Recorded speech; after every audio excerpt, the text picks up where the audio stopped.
No questions here? Yeah, okay, go ahead.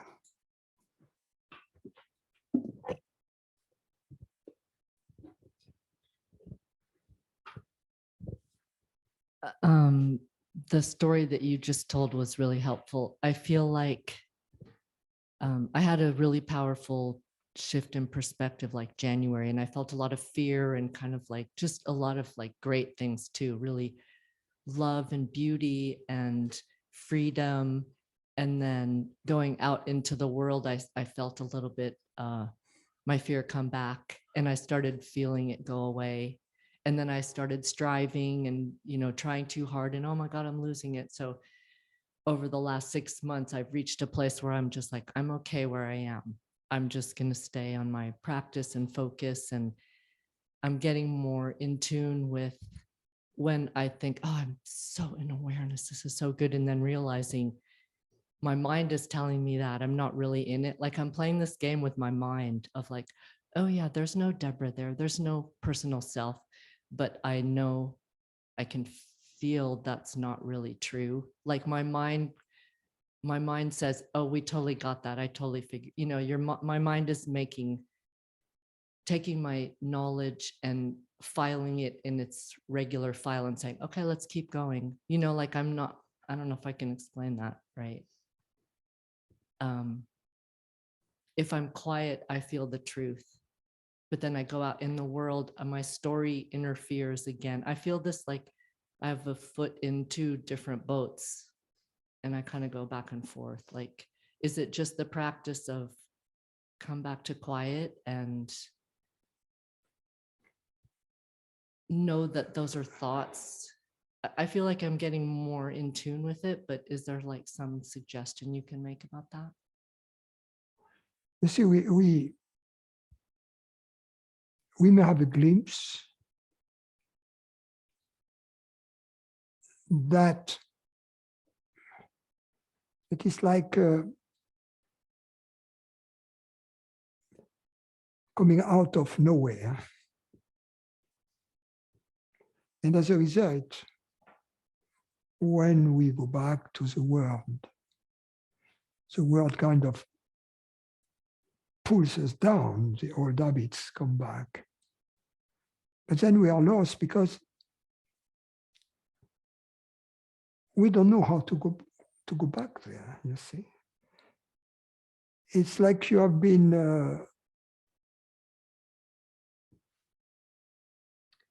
invited to the king's palace, but so they send the Rolls Royce to you, but the bodyguard blindfolded you.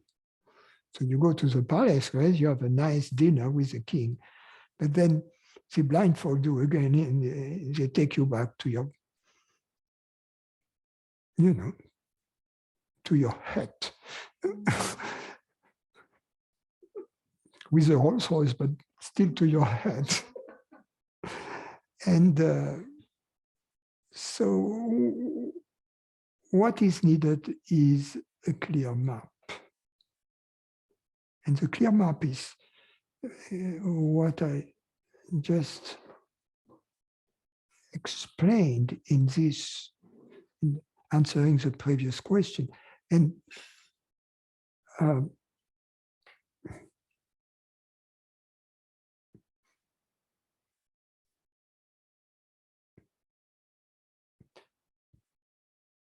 the great secret here, and the map now, if I put it in a nutshell this time, or in a hazelnut shell, is that this awareness, which is hearing my words right now, which is apparently ordinary, normal, ordinary, is in fact the awareness of the entire universe looking at itself. That's a great secret. Because we believe it to be the awareness of this body or of this separate soul looking at the rest. So the awareness of something microscopic, looking at the huge, potentially infinite rest, right? So we attribute to this, so that's it, at the end of the hazelnut here, right? That in fact, the seemingly limited, smallish, dependent awareness, which is hearing these words, is in fact universal, eternal, unlimited. That's so. If we keep this map, that's all we need. We keep this map inside, and if we are open to this possibility, because then we don't have to think, okay, this experience was so nice, so sweet, so full of love, but now I have no way back. Wait a minute. The love, the sweetness, the trumpet, the angels, the elephants, the dancers, the orchestra, all of that. That was only the celebration of it, but that was not it. It is that which is hearing these words right now. It is always present. It never leaves you because it is you. You see, so it's very different. No angels, no problem. No elephants, no problem.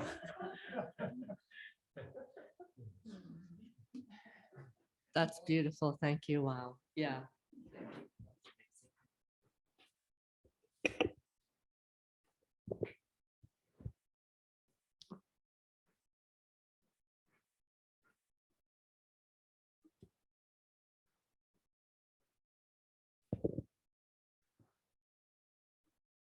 Roy, go ahead. Go ahead. Hey, Francis, how are you? Good, how are you? Francis, I completely don't know anymore. What happened? It just completely, I realized that there's no more person, and it's kind of weird. Well, not knowing is good. It's great, but it's also a little terrifying. I know that I'm not, what I am doesn't get afraid, but... Oh, if you're terrified, you know something. Yeah, that's the thing. It's so bringing if up you're this... terrified, you know that you are limited. Exactly, yeah. But it's just so then the knowing... Don't tell me that knowing, you don't know.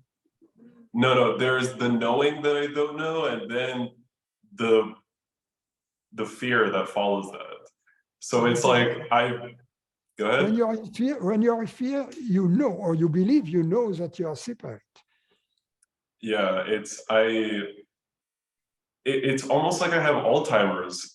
How do you live like this? Like it's like, it's so unreal. And the thing is like it kind of snuck up on me. You're a little too young for that. Leave it to me. Yeah. I think so too. I wanted to ask you, what is going on in like the head area? Because it's like not in the heart, but for me, I guess it's like not in the head. So my perception of it has been, it's like the thoughts are almost frozen in the head area. Is that right? Or it's hard to know what's really going on, but just a little curious. There is no such thing as a frozen thought. Because when you freeze a thought, it disappears, it dies. So thoughts are unfreezable.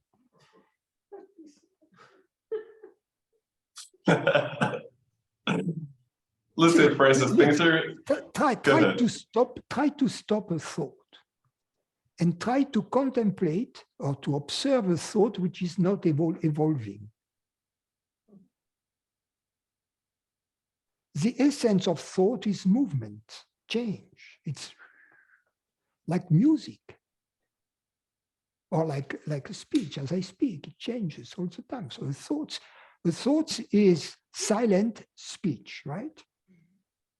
And the speech is loud thinking, something like that, right?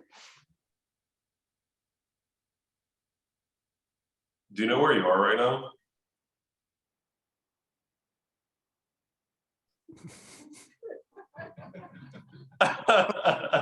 I am where I am. Yeah, I have to tell you that it's really weird to live like this, but I can't complain, I guess, but I know you can't tell me what to do, but it's like, what am I supposed to do now? Oh, celebrate, be happy, follow your natural enthusiasm. I wanted to ask you a tough question, Francis. What if you had a student and she asked you out on a date? What would you do in that scenario? What if do you have a student asking you for a date? Yeah. You personally, not me. Listen, Francis, I have come to realize you have a very clean record. So I'm just wondering. I am old-fashioned. I don't think that I've ever been asked for a date. I have asked for dates. But you would ask your student. But in the old days, it was, that. Let me tell you something. Let me ask you a question. Do you know what the difference is between a lady and a diplomat? No. So of course you don't know because you're too young. So here is the difference. If a diplomat says yes, it means perhaps. If they say perhaps, it means no. And if they say no, they are not a diplomat. If a lady says no, it means perhaps. If she says perhaps, it means yes.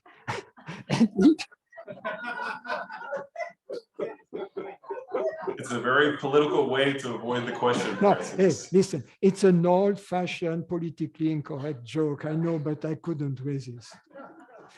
No, I'm being honest with you because I'm curious, because I understand that there are lines that, you can, my problem is that you can say, yes, I am awareness and everything is God's will, but if you slap somebody on the face and you say what I'm doing is God's will, I mean, there's a problem there, right? So where do you put the line? That's what I'm really asking. Well, what is important is that any decision we make can only be made in context, meaning that we have to take into account all the elements that are present in the context. And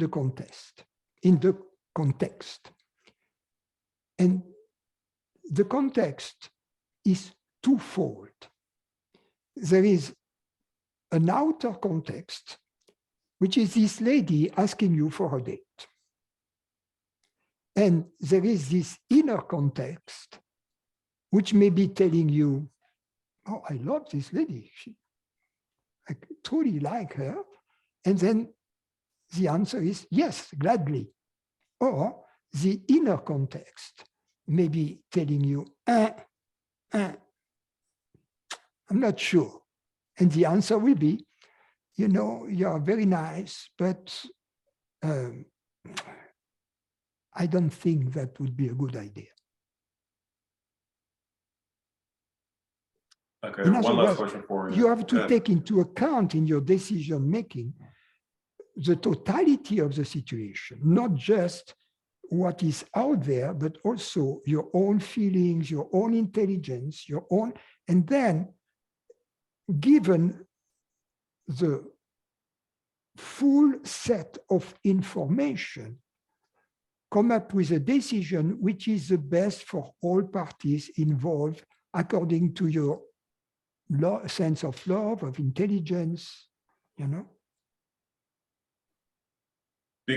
Because really why I'm asking you is... the best for this lady, if you are not interested, is to be honest and tell her, I don't think it's a good idea. it would be not very loving to do otherwise. Yeah.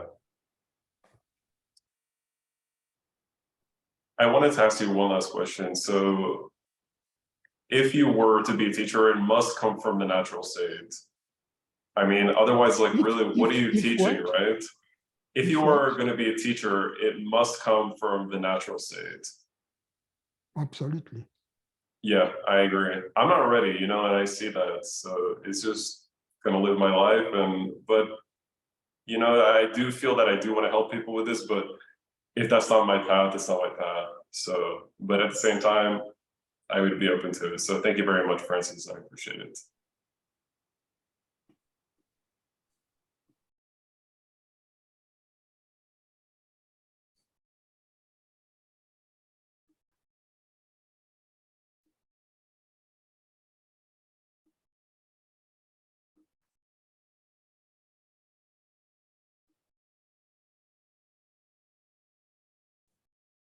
Yes, Hassan?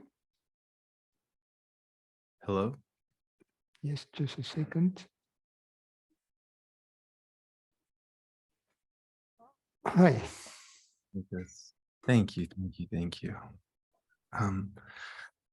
Sorry, a lot of anxiety with this question. I was just wondering if you could speak a little bit about so there's living for the truth, living by the truth, and living as the truth. And I was wondering if you could talk about the last two and kind of the abidance as opposed to the self-inquiry, the walking back, and the sorry, so just a brief little context. What I mean is I can do the self-inquiry and I can sit and be, but there's perhaps confusion in the abidance and in the resting. And I wondered if you could talk a little bit about that transitionless transition or some. First,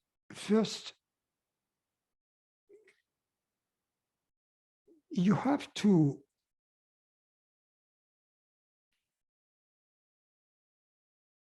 eliminate from your question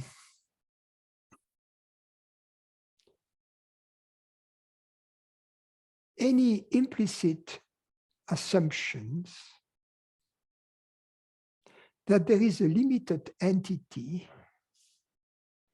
that can possibly live for the truth, by the truth, or as the truth. That's the first comment I would make.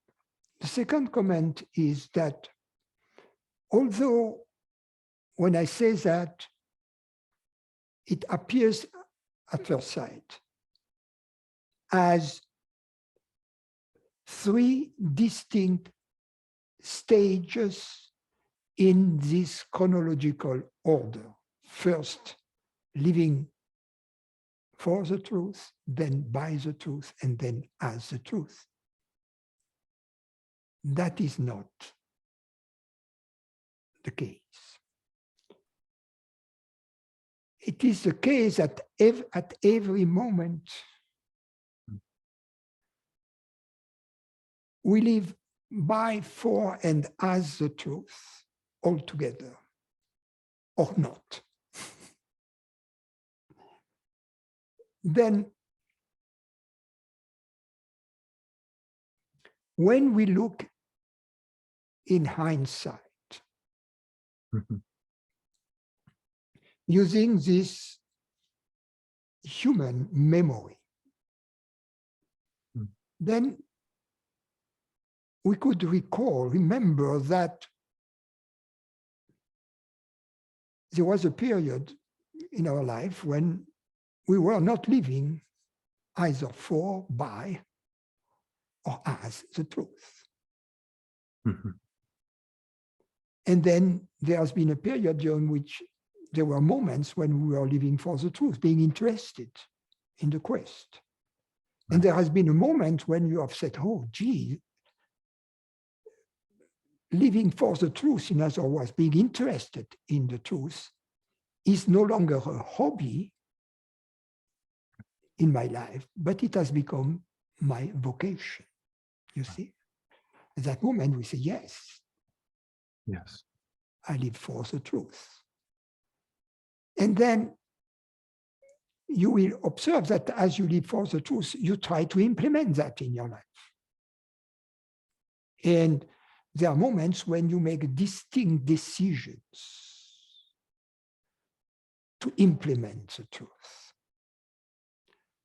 And how? So the decision comes, yes, I want to implement the truth. And at that moment, how do we implement the truth is by remembering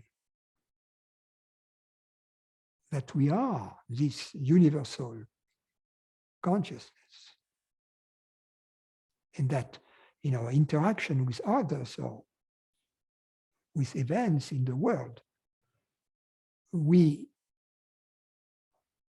don't stand any longer as a separate consciousness, but we take our stand as this universal consciousness. And as a result, our decision, our thoughts, our feelings then originate from this stand we take. Right. So that's at that moment when we try to live by the truth. So when we look in hindsight again at our past life, we could see that then there have been more and more moments when we were living by the truth. And these moments when we were living by the truth would lead to an implementation whereby we were living as the truth. And then later on, this living as the truth becomes natural, that it doesn't require a specific decision. It's a little bit like when you learn how to drive. In the beginning, you are very careful. You don't want to be disturbed by your girlfriend next to you kissing you, right? So you want to be focused and you are afraid of making any mistakes. But later on, when you have been driving for sometimes, you can drive, eat a sandwich, drink a beer, kiss your girlfriend, you know, and watch some TV on your iPad.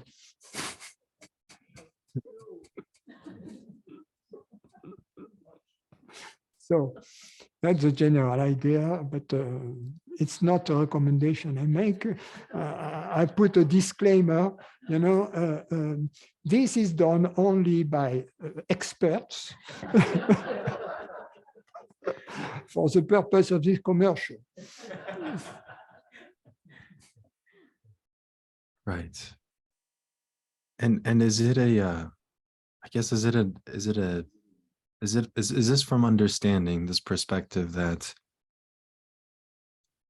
moments of explicit practice, so just taking time morning, evening to just rest, that is a conductor, or that is conducive to this deepening? Because I don't really I get a lot of benefit from retreats, from guided meditations, from your talks. I mean, I've listened to all of your guided meditations, some of them several times, but when it's just being in the quietness, I notice a lot of resistance and challenges there. And is that the right direction to keep doing that? Yes, if you notice resistances, well,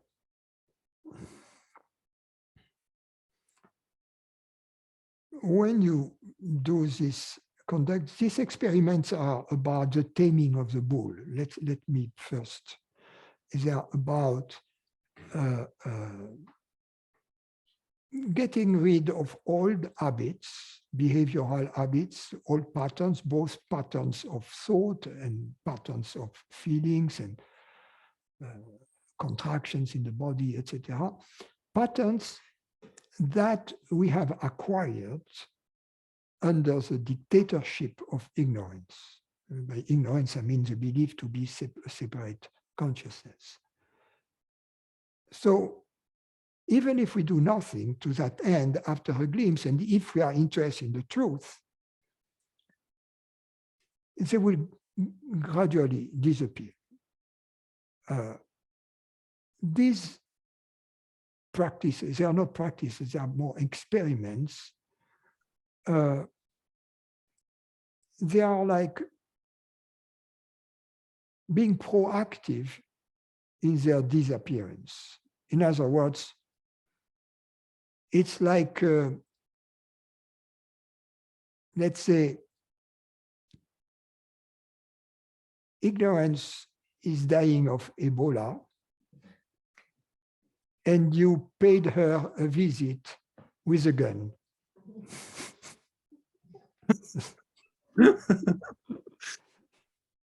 You see, so it accelerates the process. So that's the general idea. So, but the pitfall is to undertake this experiment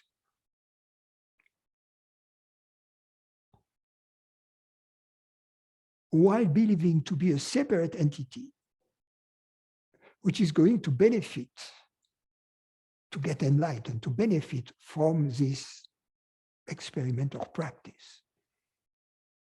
You see, so that's a big pitfall of any practice and any spiritual undertaking.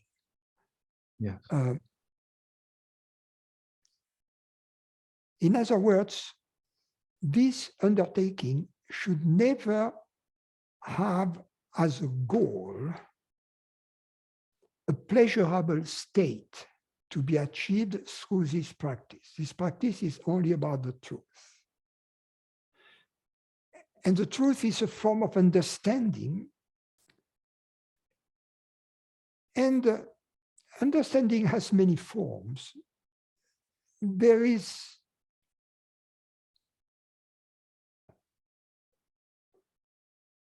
an intellectual form, such as 3 + 1 = 0 modulo 2. So,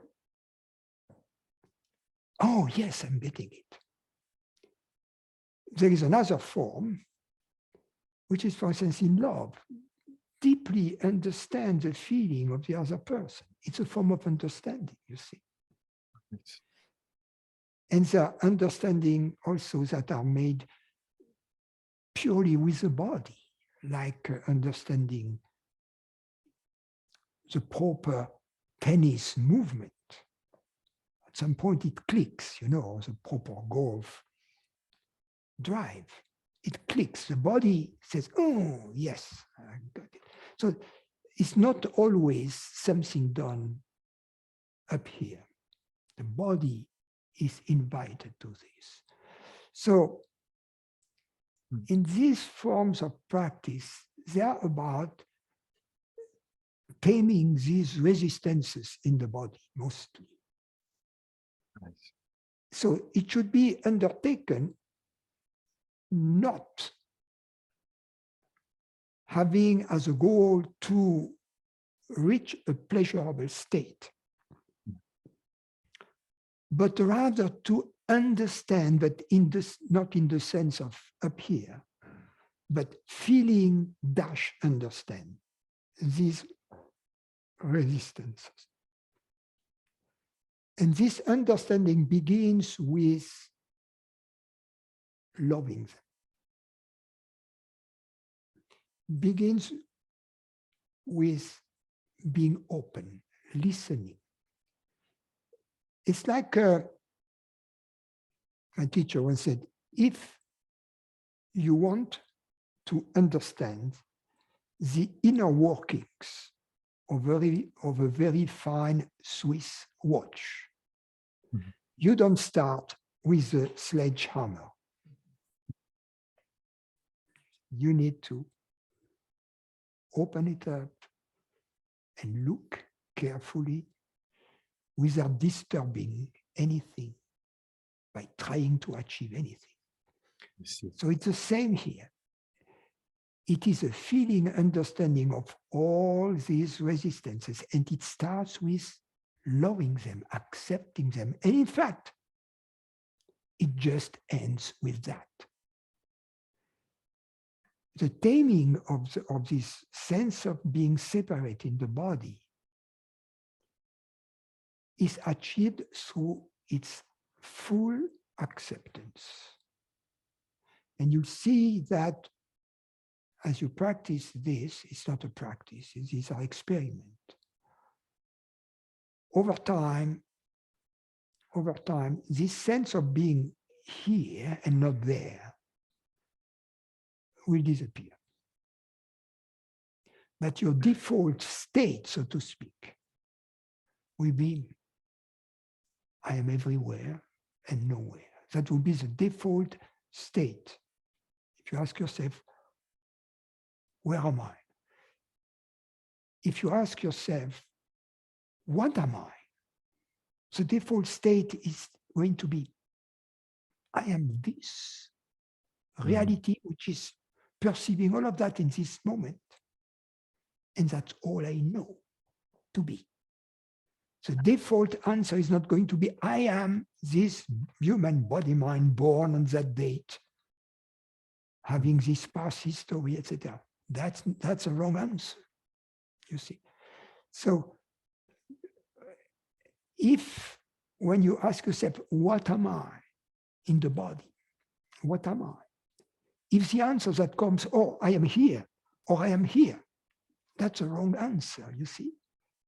It's just that the intellectual answer, I am this first name, I am Francis, I was born in France in 1944, etc., things like that. Yes. And Wrong is answer. it, yes.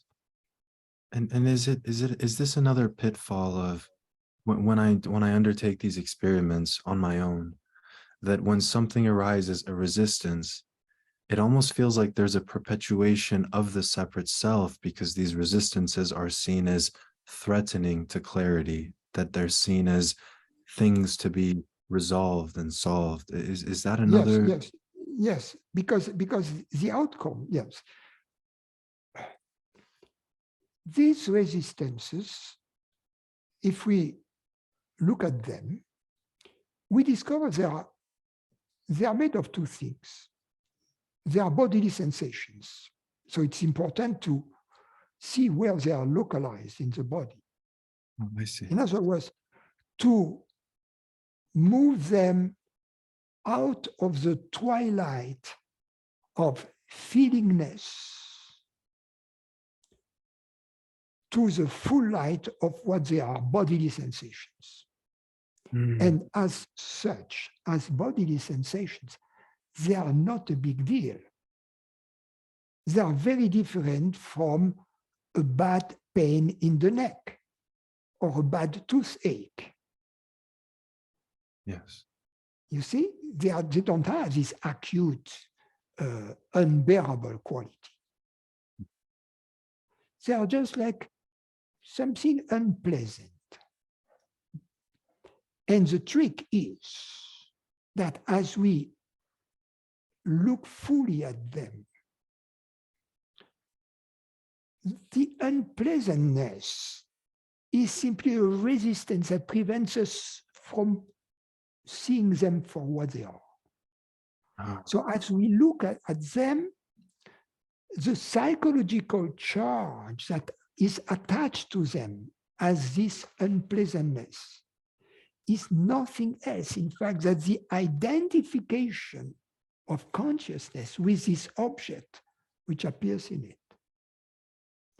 So by seeing them for what they are, and by seeing, I'm not talking with the eyes, of course, by perceiving them for what they truly are, bodily sensations, it liberates instantaneously the psychological, the I, the meanness attached to them. Where does the meanness go? Nowhere. The meanness has always been there as this consciousness, which is being aware of it, you see.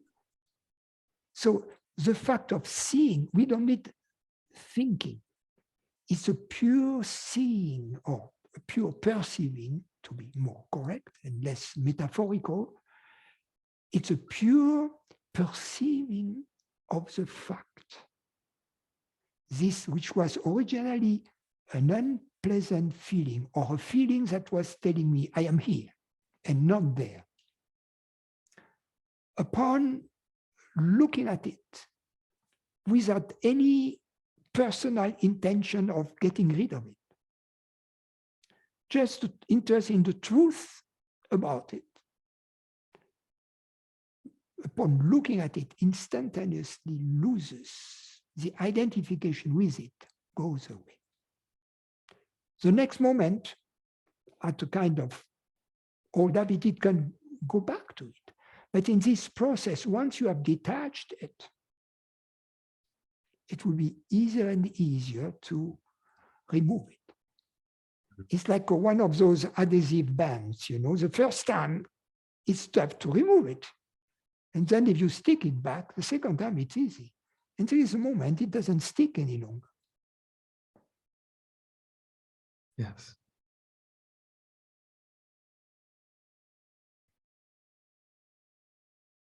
And the second time, I think you said, so one was bodily sensations, and is the other one thoughts? Yeah, the thought of being separate, the thought of being Hassan, that age, with his past histories, his families, his stuff. Basically, your everything which is on your passport, plus a few other things, all the relationship you have had in your life. I understand. Thank you, thank you, thank you. Thank you, Francis. I love you. Thank you. Same here, Hassan, you're beautiful. Thank you. You as well.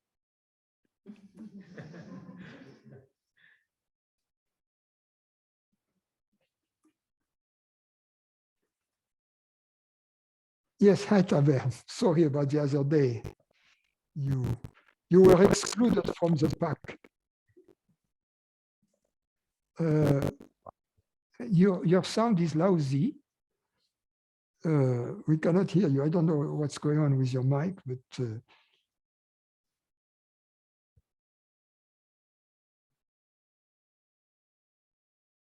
it shows that you are unmuted.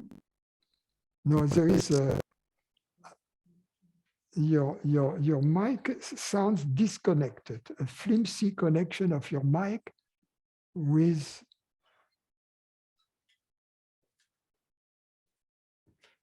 Listen, I go back to you. Just try to have that fixed. I take the next question and I come back to you immediately thereafter. Testing. Yeah, okay. Go ahead then. Is that better? Yeah. Okay. I just want to I've been kind of like clarifying my understanding here of our shared philosophy, and I kind of want to roll this out and see if test it with you and see if it sounds right. And at any point it doesn't sound quite right, please interrupt and modify or clarify.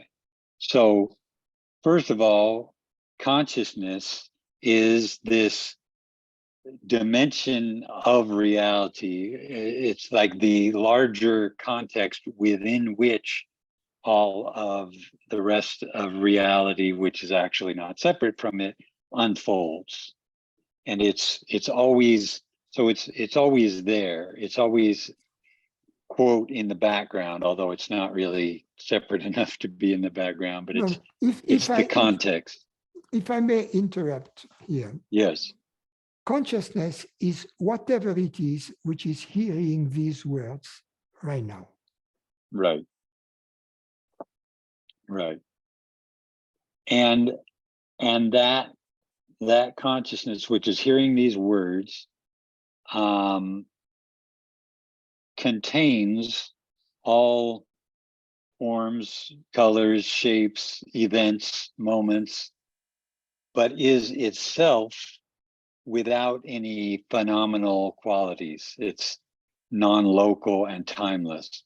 Yes, you have everything that you have just said has to be taken not as a fact, but as a possibility that needs to be tested. Mm-hmm. Mm-hmm. Yeah, well, it feels like I've been testing that, and that it rings true for me. It feels true. It feels more and more real, or experiential to me. But yes, so that's the proposition, at least, is that this awareness itself is timeless and non-local and without phenomenal qualities, and that kind of tripped me out when I sort of started stumbling upon that, because you talk about this dimension of consciousness being timeless, whereas from the body-mind perspective, it's like, oh, I'm having a moment by moment progressive experience, and now I have a moment of being aware of that experience, but it's kind of like I'm aware of the flowing of time. And yet what you have pointed to, and what I think I have glimpsed, is actually, no, that awareness itself is not in time. It's you know, it's glimpsed, or it's felt, it's accessed outside of time, and then quickly mind comes back in and says, oh, look what just happened. I just had a moment of awareness or something. But as I hear you saying it, and as I feel like I'm glimpsing, that awareness itself is actually timeless. It has no beginning or end or duration or... You know that something interesting about time is that everybody speaks of time. Nobody has ever perceived time. It's like the story about the emperor's clothes, this The new tailor, clothes, yeah. this tailor who persuaded the emperor that he had designed and created this extraordinary garment that was so fine that it was purely transparent. And so the emperor was naked, and all the courtesans at the court, and the emperor was very proud of his of his new attire, and so all the courtesans, they didn't want to, Look stupid. to look stupid, and also to disappoint the emperor. So they say, oh, how beautiful, how great you look, sire, in this thing. Up until the simple guy, the little kid. The little kid says, but the emperor is naked, right? Nobody has ever seen the clothes. So time is like this. Nobody has even perceived time. We perceive stuff, right? Bodily sensations, external sense perception, sounds, images. We perceive thoughts. So time is an inference that we infer from those perceptions.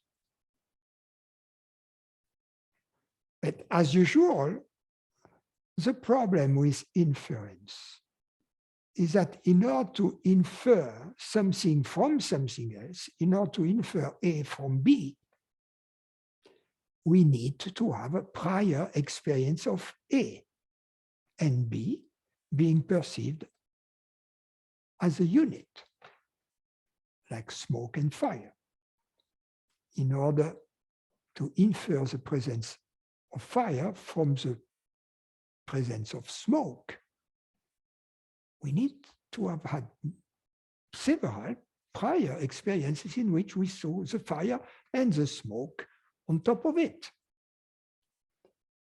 As I often say, if an alien comes to this planet, has never seen a fire, sees smoke on top of the hill, he's not going to say, there is smoke, therefore there must be fire.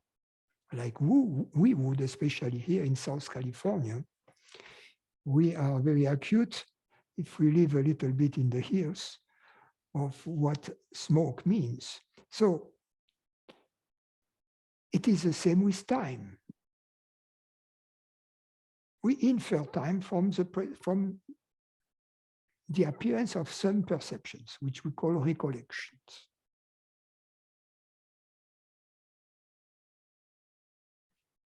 But we have never seen time. In the same way, we have never perceived space. Experientially, space is what is between physical objects, and space-time is whatever is between perceived events.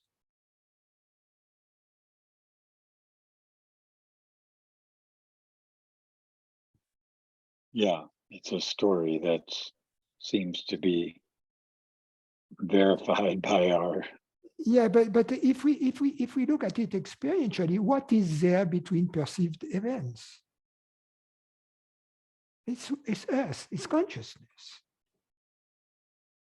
So what we describe as time or space-time experientially boils down to consciousness.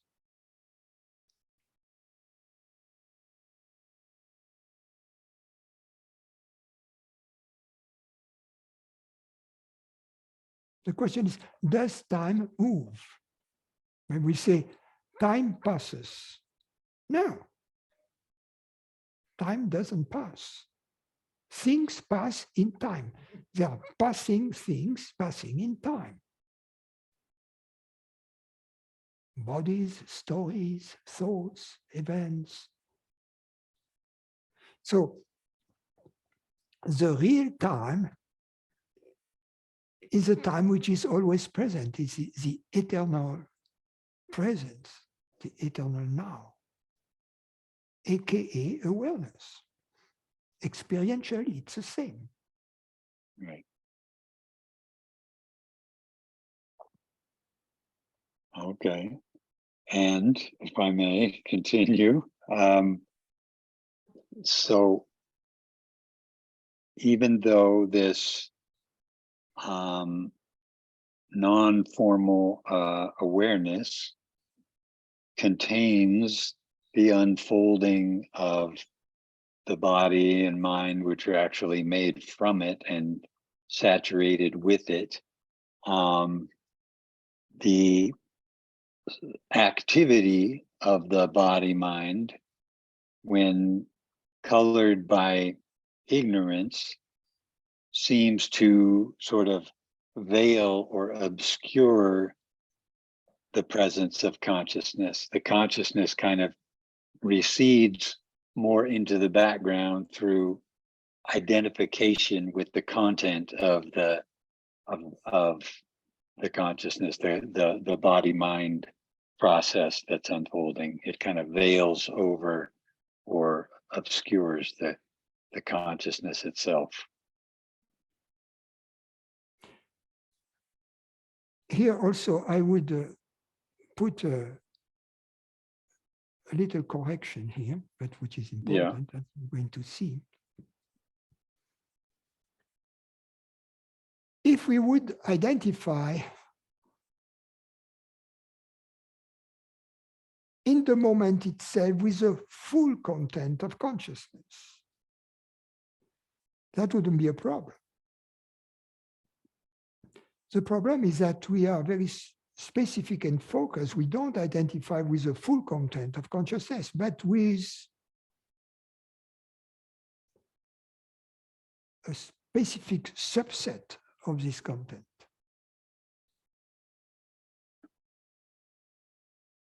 Right. So we draw, if we have the full content of, because it's like imagine a picture, imagine a picture in the museum, right? And there are people in this picture, trees and mountains and so on. Okay.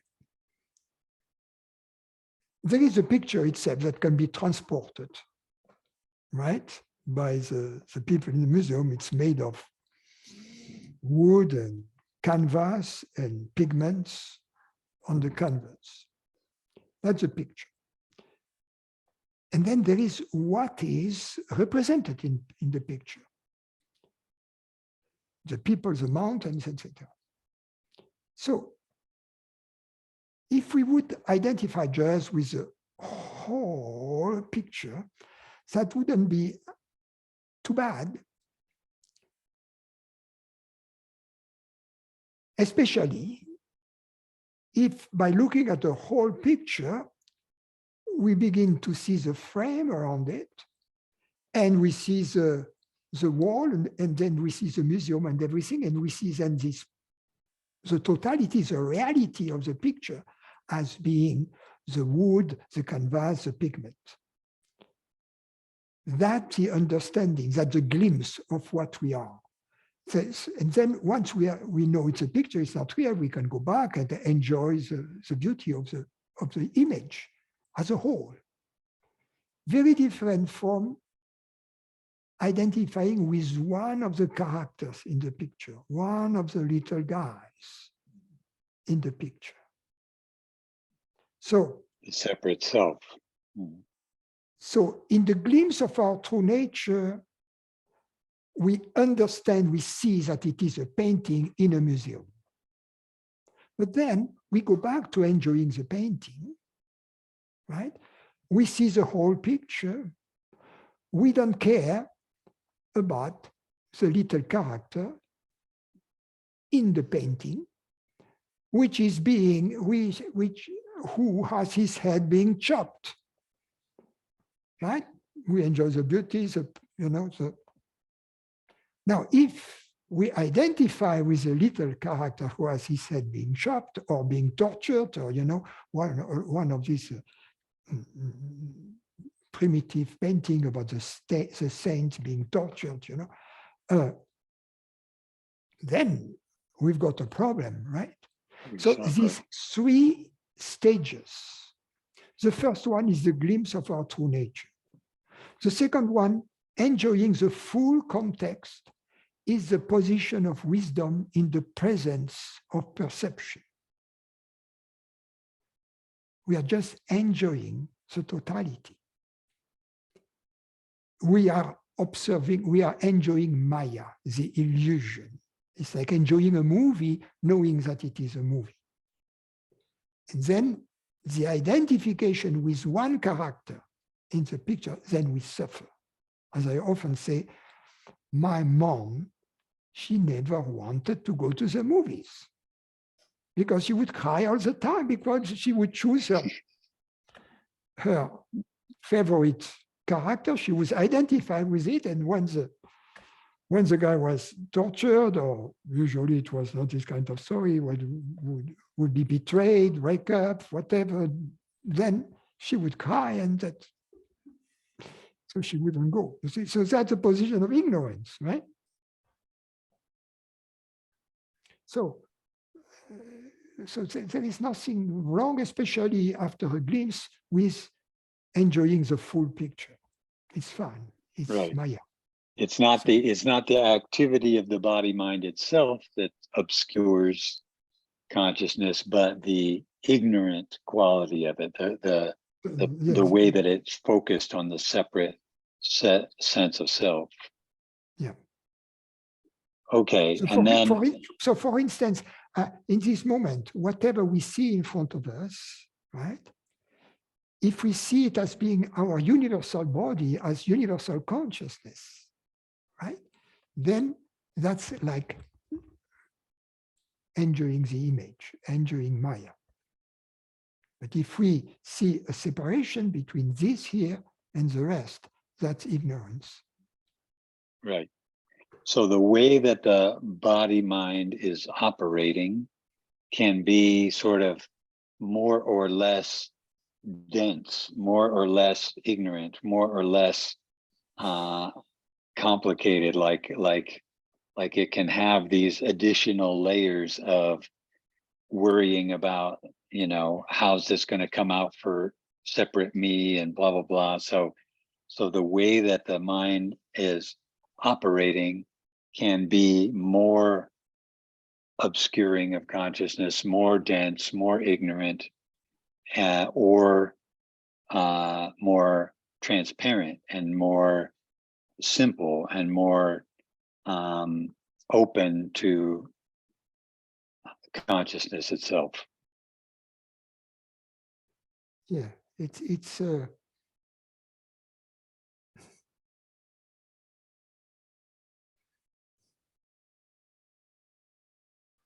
like a very little child, a very an infant, which would be brought up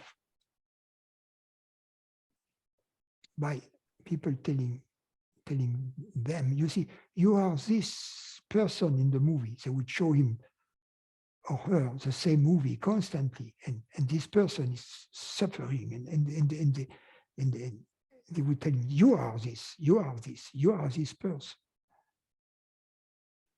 Brainwashing. So that's what, to a certain extent, society does to the infant. Right. And then there, in addition to gradually kind of simplifying or thinning this, purifying some ignorance from this way that the mind is working, there are also just gaps where it's kind of like mind stops for a minute, or there's an opening, and then there's the possibility of experiencing the awareness of awareness rather than the awareness of an object.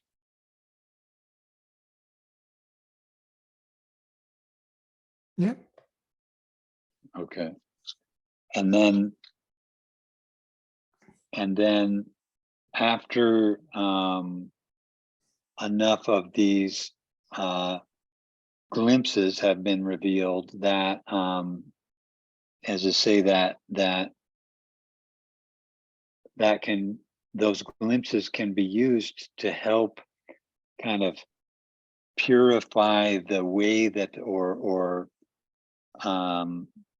empty the way that the mind is working most of the time from most or all of its ignorant fixation on me, mine, you know, separate self and stuff like that, so that the working of the mind, the way that we think, the way that we feel in our bodies, can become less and less driven by that kind of ignorant impulse of, you know, looking out for the separate self and stuff like that, so that the mind, as I say, becomes simpler and more transparent to the influx of consciousness itself, and more consistently in touch with consciousness. Yes, the obstacle are negative thoughts and negative feelings. Fear, struggle, constant struggle, and never living in the now, constantly living for something else.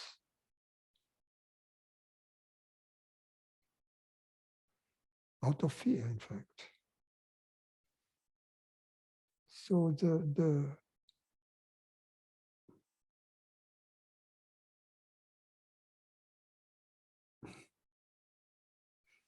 imagine you live in a cave.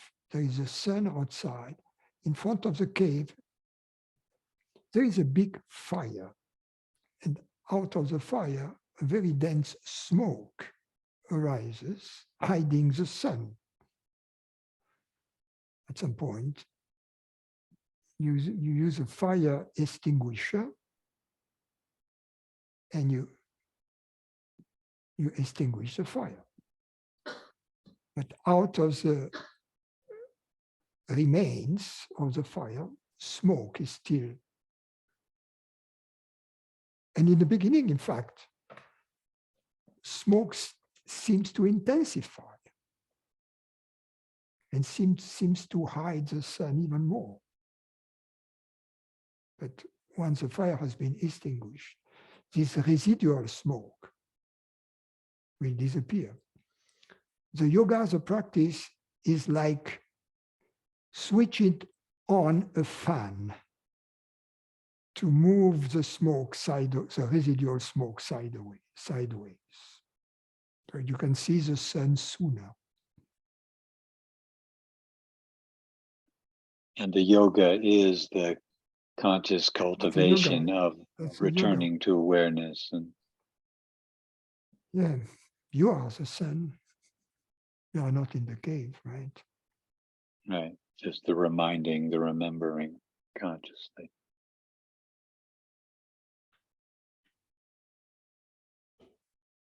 And so that fearfulness, that struggle can be gradually clarified and weeded out of the way that the mind and body are reacting to the world. And well, don't seek perfection. Right. Because we are already perfection. So the French philosopher Pascal, he says somewhere,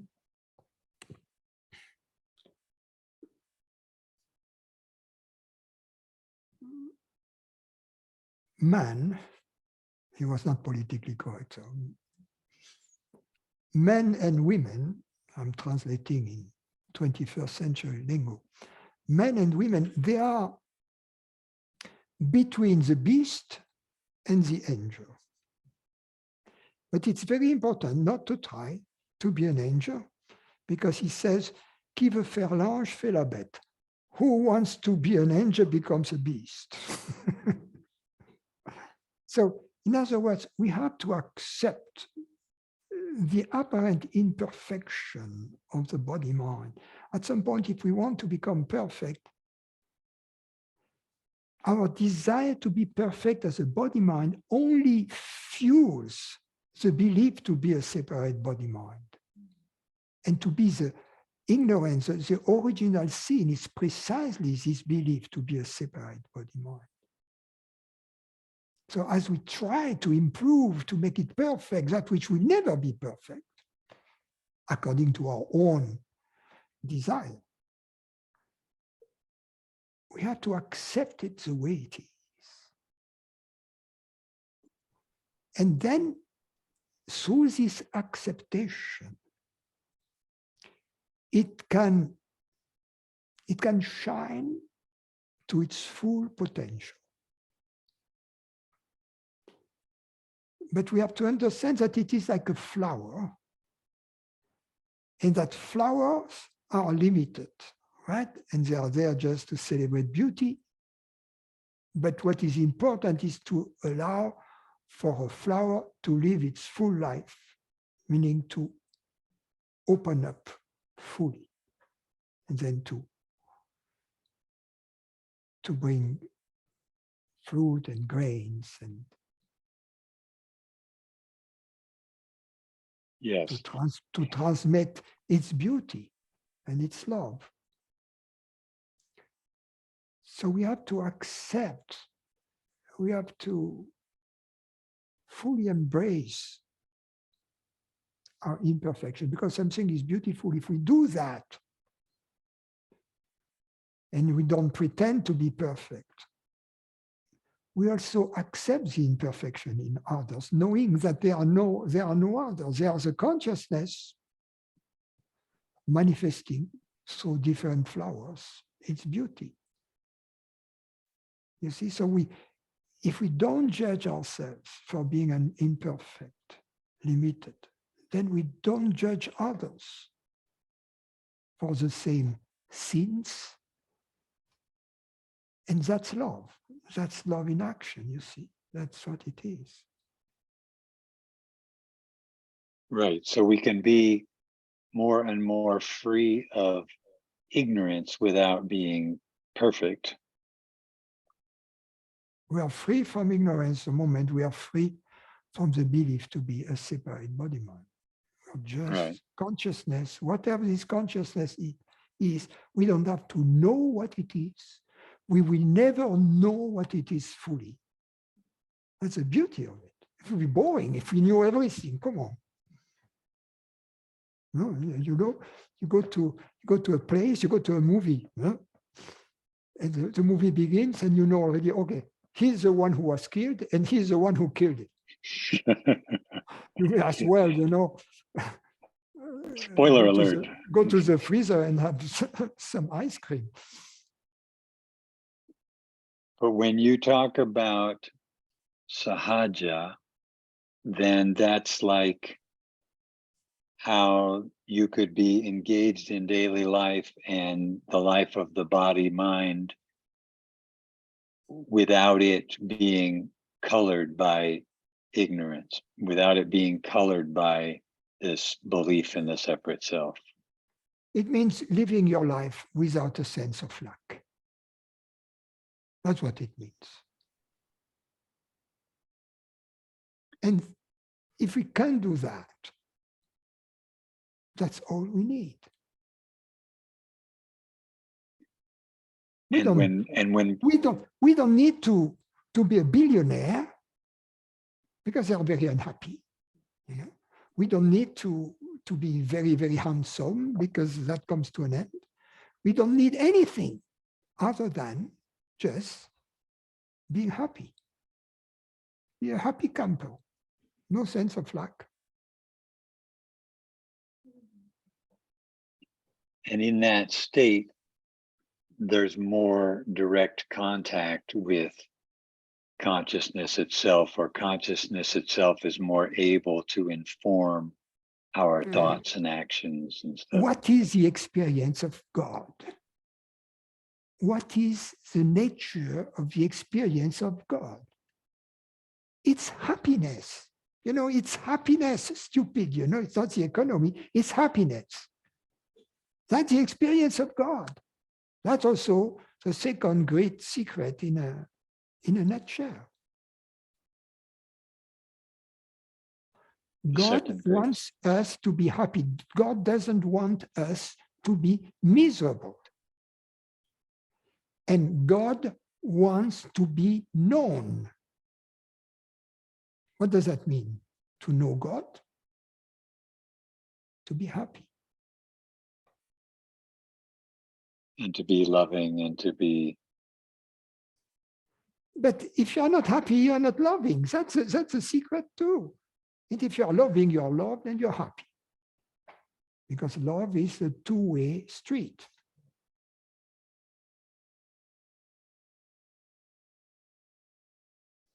Which raises one other thing for me, coming out of, I suppose, the Buddhist background or just scientific background or whatever. I often have thought of awareness as like completely neutral, like this blank slate. And while I'm seeing now that while we can say that it is without any phenomenal qualities, that you talk about it having sort of noumenal qualities of love and happiness and beauty. And so it's not a, It's empty of certain. Seeing consciousness as a blank state without anything, a void, is still an object. It's still a representation. It's still phenomenal. So that's why it's a misrepresentation of the experience of consciousness. The best representation of the experience of consciousness is happiness and peace. But peace doesn't mean a stagnant state. You know, peace, we say, oh, peace is boring. It's the repetition of the same thing. That's dull. No, it's not what I'm talking about. Peace is the absence of worries. Peace is what happens when the parents, when you're an adult and the parents are not there any longer to be the party poopers. That's what people means. Peace doesn't mean there is nothing going on at the party. Peace means the parents are no longer there. That's all it means. Nice. I sometimes think of the word joy as opposed to happiness, just because I grew up at least thinking of happiness as like when things are going the way that you want, you know, that the happiness of like, oh, I'm happy because something or other happened, as opposed to this joy that kind of has no cause. It just, I'm just happy for being alive, just for breathing, for being. But you know, when I say things like that, sometimes and they put these videos on YouTube, and there are very nasty comments sometimes because people get angry because I say that God is the experience of God is the experience of happiness. No way, you know, no way, you know, it's not the experience. You know, the experience of God is. You know, no good food, no sex, no nothing, basically. You know, the ultimate parent. You just buy yourself a big whip and you big. Hey, that's the experience of God. That's their experience of God. You know, more power to them.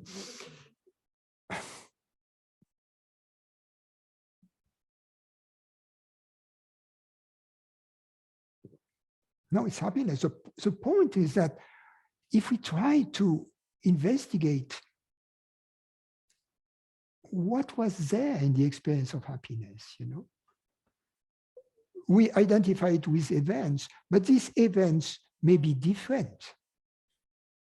So what is the common denominator of these events, which we experience as happiness? And happiness was not in the event, because the same event, we can try to reproduce it the next day or the next year, go to the same restaurant that was so great, you know, the food was so good, the waiter was so nice, you know, and the temperature was perfect on the terrace, you know. You go 1 year later to the same restaurant, it's in California, it's 100 degrees, the waiter is a jerk, and the chef, his wife was having an affair, and or he was in love, something like that, and so it's not the same thing. So the happiness was not in the restaurant, right? The happiness is somewhere else, and we cannot put the finger on it because it is not in the object which is perceived. It is. And it's not an emotion, right? I mean, it's not an emotion emotion because an emotion is perceived. It is a positive emotion is perceived. The happiness is that which brought about the emotion. In other words, the emotion doesn't lead to happiness. The emotion came out of happiness. And so because it came out of happiness, it is still fragrant with it. You see? Although it's like, you may not see the rose, but you may smell the fragrance of the rose garden at night.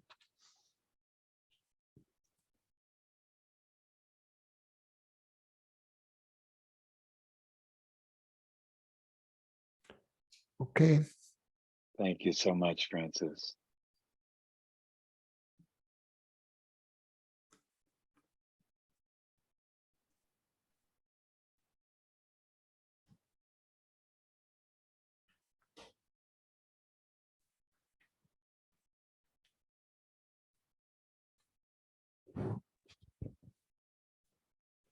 Hello, Francis.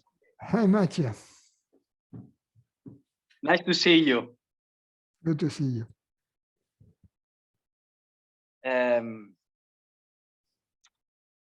My question is, if one has this understanding fully, very deep,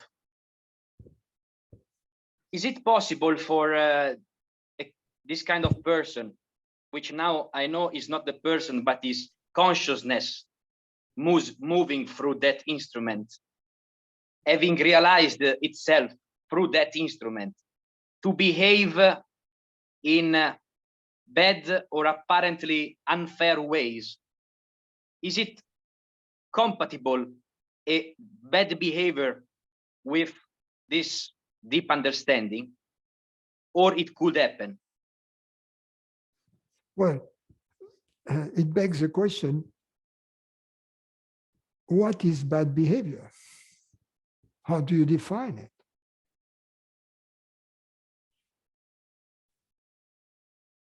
From the point of view of consciousness, there is no good or bad behavior. But let's say at the relative level, at our daily living level. Yes, so at the relative level, how do you define bad behavior? According to some social or religious norms? Yeah.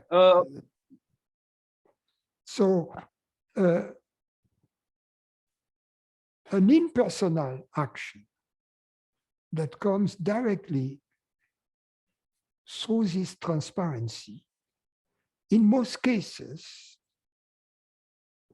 will be received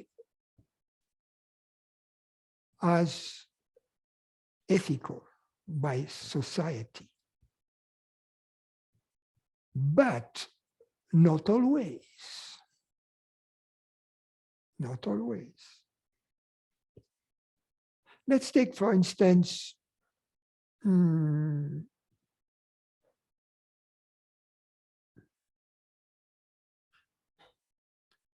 killings.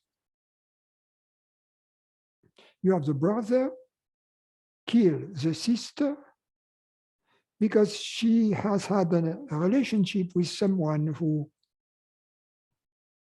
was not of the same religion or of the same tribe or whatever. Socially, it's for the honor of the family. So socially, it's a good action. Some people may differ with that. But for example, if I don't know, in a situation where I kind of betray a person that needs help. Let me tell you something, Mattia. Yes. Any examples that you are going to give me, by adding some element of information to the situation, if you show it to me as being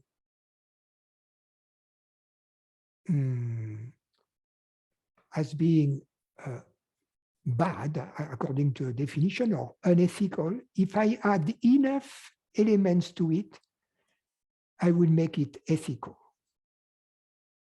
So give me an example of unethical behavior, and let me try to make it ethical. I don't know, for example, you walk on the street and you see a woman that is in difficulties, maybe with someone that is hurting her, but because of fear, because of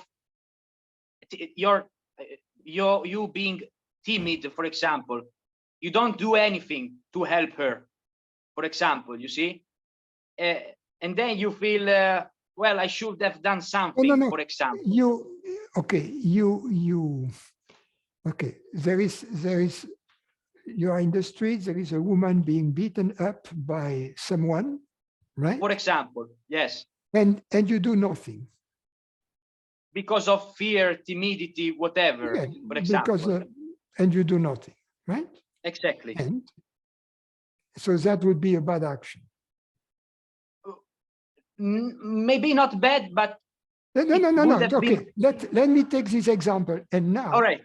Yes. let me take you an example that was lived by my Yes. teacher. He was in Italy, in the south of Italy.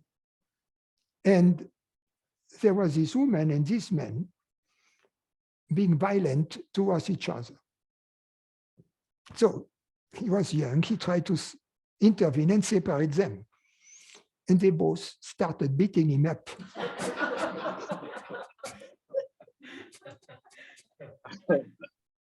He told me, I learned my lesson.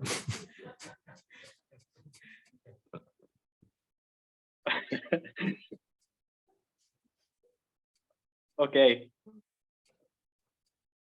Because they say, what business do you have to interfere with our private life? Yes, So- and So Yes. it's what you saw, the element. So it would have been different if the woman had said, please help me, crying for help. That perhaps would have been different. I see. But my question, sorry, just about this still example, you see, is it possible that a man that has this understanding would have the courage, I mean, at least to intervene, or the fear and to be timid about doing something is a sign that being fearful is still the understanding missing? You see what I mean? No, sometimes to be fearful is a good thing. Because actually you don't Depends. decide to be fearful anyway. No, but it depends. If the fear comes from, we are also the custodian of this body as consciousness. So Yes. it doesn't mean that we are going to act in ways that are detrimental to this body. That wouldn't be very loving. So there are moments when fear is a good thing. And yet I don't decide my fearful thought. It comes. So if I am fearful in that moment, it's not my choice anyway. That's As true. person. And, the person has no choice anyway. Exactly.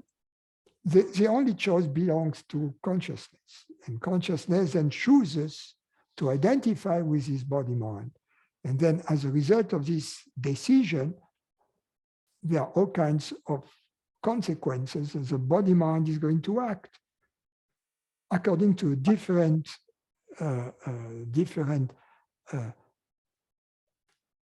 subroutine, if you will, of this program. But the fact that I am fearful in any occasion is again an identification of consciousness with a person.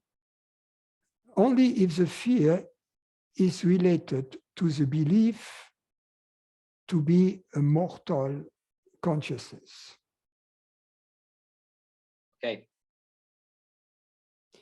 If the fear is related to the understanding that this body is mortal and that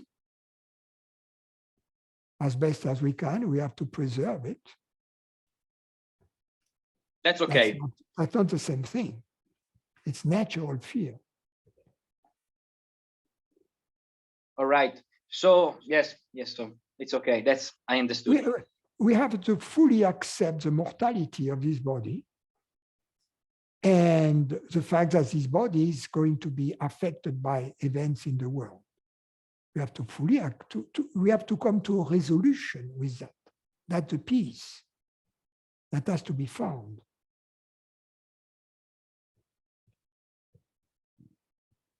This was the question about the fear for me. I have another one, if I can. Yes.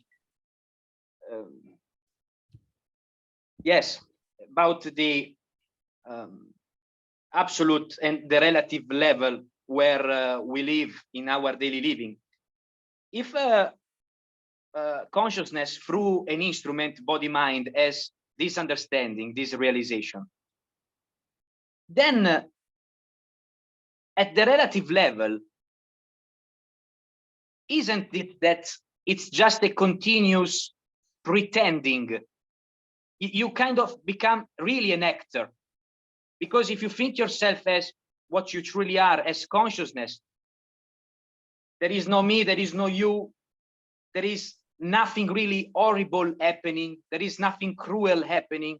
So in that case, there is only consciousness. But at a relative level, knowing that I'm consciousness, then I should just pretend. You see what I mean? I don't know if I'm clear with the question.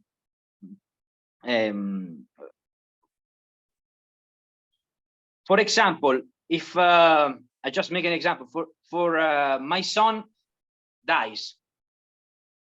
If I take the point of view of consciousness, I see myself as consciousness through this father, body, mind, and I see my son dying, but I know that it is just consciousness playing the part of a dying son. So then sadness, it's a kind of going away, because you see only yourself doing that part of the movie. Yeah. But if you get down to the relative level, then you ask yourself, would your son prefer you to be miserable and kill yourself? Or would your son prefer for you to find peace and joy? I would bet the second one. Yeah. So it doesn't mean that we don't feel compassion, quite the opposite, but fearlessly. And sometimes this very compassionate, ultimate compassion may sound like something else.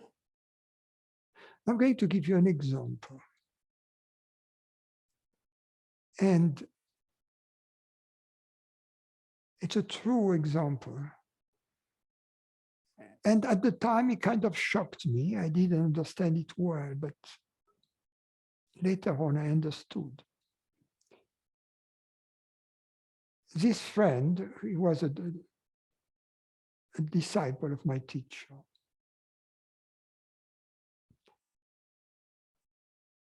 Had cancer.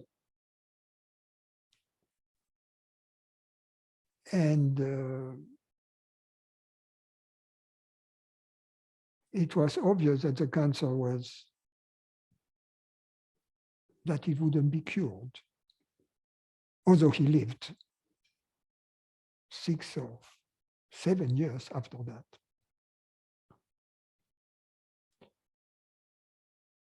And when he told that to my teacher told him, you know, you've had a beautiful life. You've had a happy life.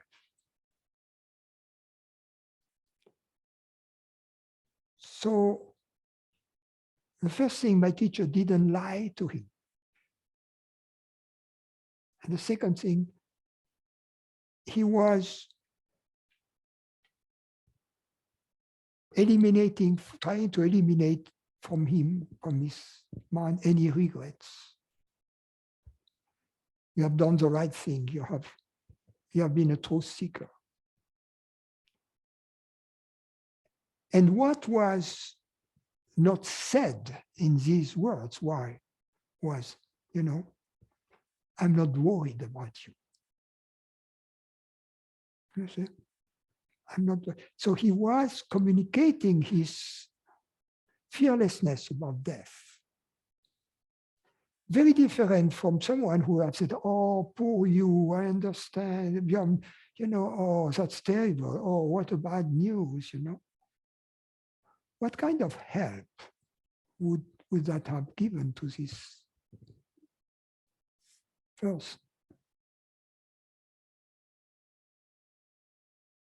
So often it doesn't look, you know, many people would think, and myself, I say, why did he say that way? You know, that sounded cold. You see, that sounded not compassionate at first sight.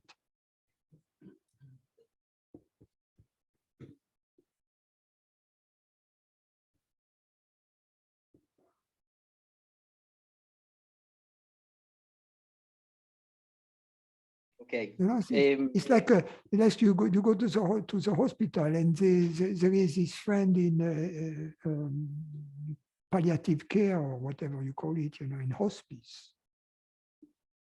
And it's not a good moment to tell them, oh, in a month you'll be back home. No, I mean, they know.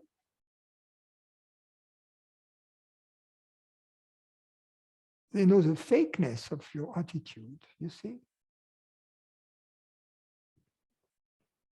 What you can do is communicate your own fearlessness if you have it, or your hope, or your truth as you know it. Your honesty, your friendship, your love.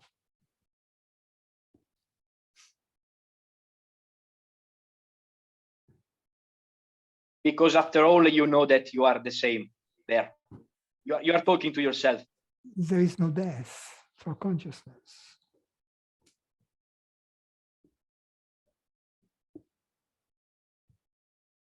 There is no death for reality. Nothing comes out of nothing.